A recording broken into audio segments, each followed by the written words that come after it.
Goody goodies are thieves of virtue. I first found that quote from Alan Watts. He was quoting Confucius. So, and even Lao Tzu in Tao Te Ching said, throw away all holiness and the world will right itself, or something like that in that nature. And there's a lot of truth to it. Just open up YouTube. All you see, it's replete with sleazy, cheesebag, douchebaggy, cringeworthy videos of people are of fake positivity who are out there just spiritual influencers and gurus who are out there just to get money and whatnot, pretending to be this fake positive person, snake. I would rather be a fucking asshole and bitch ass than be all this fake ass gurus on YouTube. They'll be like, "Hi, how are you? My sunshine, my love, my children." I mean, it's so fucking nauseating and cringeworthy. And that's another thing about Kundalini and Third Eye Awakening. Sometimes I notice when my Third Eye awakens or my Kundalini awakens, I become a fucking asshole. See, being a triggered is a good thing. People always, and that's the thing, fucking sheep and bandwagoners, they always say what the majority of them say. And again, to hark back to, I think Confucius or Chuangzu. Yeah, I think Chuangzu, he said, he Lao Tzu basically, he said, hypocrites are those who regard the world, who regard what the other regards as good. If the world regards something as good, the majority, and if they regard it as good, they're the fucking hypocrites. And that is true. See, here's the thing, why being triggered is actually a good thing. Think of the babies. Babies are the more pure sunshine consciousness rays of light, and they're the most pristine image you can think of. That's me right there. You can think of. So, and they don't have ego. Yeah, they're like degrees of competence. You know that you know. So babies are enlightened, but they just don't know that, and then they lose that in the process, and they have to regain it.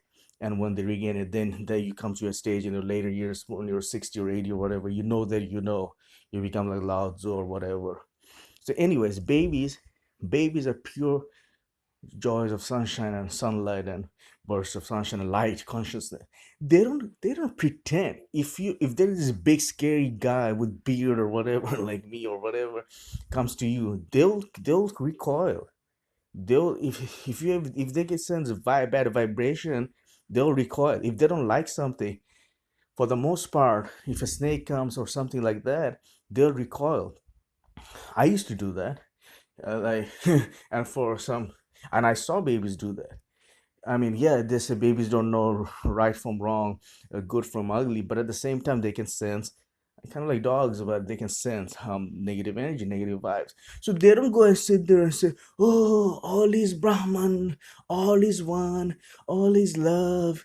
We are all one. I see you, me in you, you are me." They fucking get triggered, and they're the purest, holiest shit out there. I'm sorry to say it like this, but they don't pretend because they don't have that false sense of ego.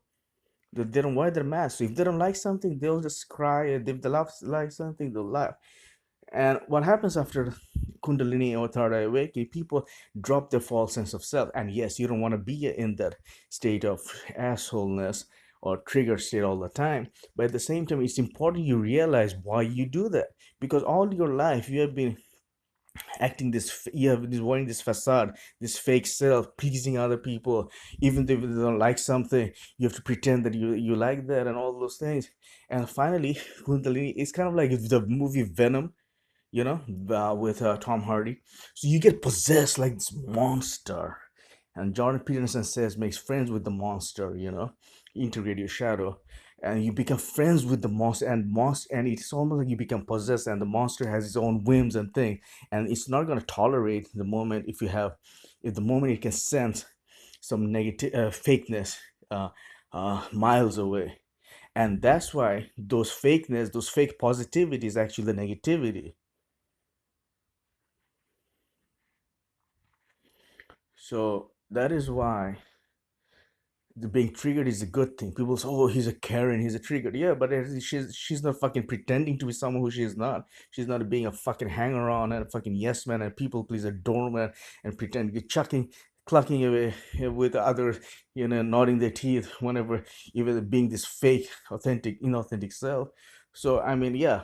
And as I said, you don't want to be in that state, but it's important you realize why this happens, and then you integrate the shadow, the yang shadow, and you grow as a person. But that's why it's not Gundalini. It's not gonna let you move until you realize the reason why you behave that way. And Kundalini awakening can be dangerous, and Dharma awakening can be dangerous too. Well, I think I use them interchangeably because I think they're that's all the same thing, like for the most part. Because I'm not into too much into those yoga and esoteric. I mean, but yeah, until it happened to me, I never believed that people can be like that. There's such thing as energy work. So anyways, I wanted to make a quick short video about why being triggered is a good thing. See, in my channel, I always take the contrarian view. Why success is many times matter of luck. Why being failure is a good thing. Why being loser is a good thing. I I have I've been a virgin for 40 years, and I don't give a fuck, and I can care less what society thinks of that. I always take the contrarian view, and today's one was why being triggered is a good thing, and I do think, see, ego. The reason why ego creates a defense mechanism is um because it was mistreated in the past and someone crossed your boundary. But what happens is, in California, people start doing too much pot, and the boundary starts slowly eroding and dissolving. But if you live with a hostile environment, with abusive person or narcissistic person, the moment the boundaries dissolve, it can be detrimental for you. So being smoking pot all the time can actually be very detrimental. I think it's all about dosage. If for like me, when I was used to smoke all the time, I mean, yeah, it's like even universe, like Kundalini, like the Venom monster is gonna try and tell you you can't do that too much. Having said that, maybe I should go and spark some.